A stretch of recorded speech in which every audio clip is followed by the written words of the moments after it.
A.8 Homework, and these are three that I had some specific questions about, so I thought I'd post a quick video to help you out if you're getting a little stuck. Number two over here on the left, this is, remember, A.8 Homework. The first thing that you want to do is, remember, you want to get rid of plus or minus, so you'd add 4 to get rid of the minus 4. Do it to both sides of the equation, and that will get rid of your 4's here, leave you with x divided by -6, and then you would get 3 and 4, which makes 7.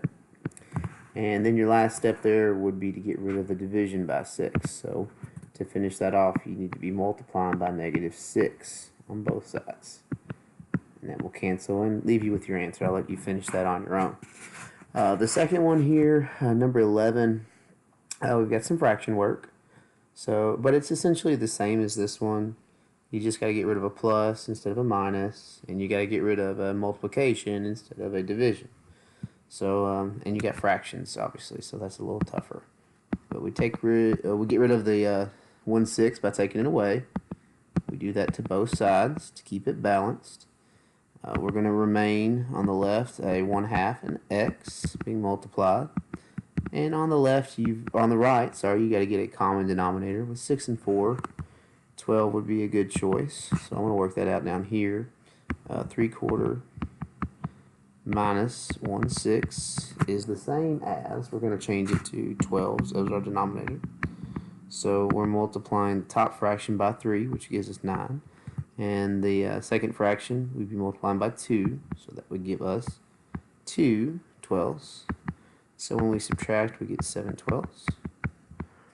And 7 12s written here. And then your last step to finish this one off, you would be dividing both sides by 1/2, which is technically the same as multiplying by 1/2's reciprocal, 2/1. Do that to both sides.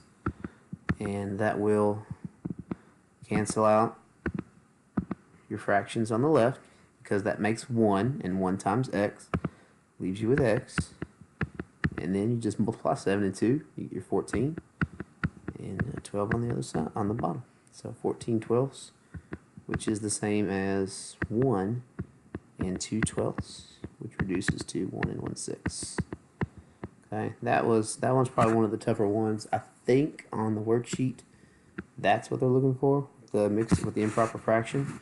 And then lastly over here, number 15, a couple of different ways to attack this one. I like to get rid of the 2 that's being multiplied right here.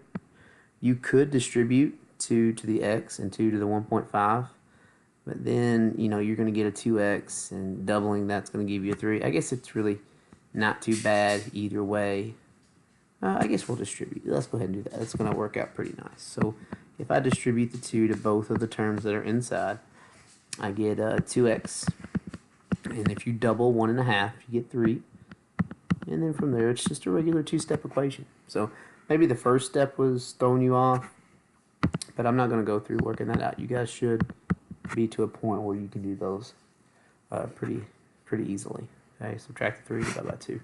You'll get an answer. And that answer should be a nice whole number that you can work with. I hope this is helpful. Good luck finishing those assignments, guys.